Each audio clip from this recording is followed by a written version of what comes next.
արդեն ԱԵԿ-ին խաղ ենք խաղացել, բոլոր խաղերին մասնակցել եմ ու գնահատում եմ մարզավիճակս լավ։ Թիմում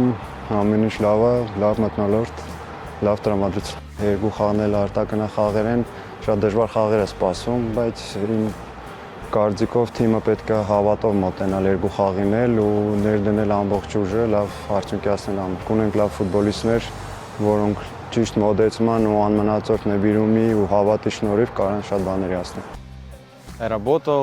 Աշխատել եմ Եղիշե Մելիքյանի հետ, նա հավակնոտ մասնագետ է, պարզապես նրան մի փոքր ժամանակ է պետք թիմին ավելի համախմբելու համար։ Մելիքյանի առանձնահատկությունը հավանաբար ֆուտբոլիստների զգալն է, հասկանում է ով ինչ կարողություն ունի, որոնք է ֆուտբոլիստի ուժեղ եւ թույլ կողմերը եւ ինչպես պետք է շտկել թերությունները։ Մրցակիցները բարդ են, բայց կարծում եմ բոլորի դեմ էլ կարող են խաղալ մեր ֆուտբոլն ու հաջողել։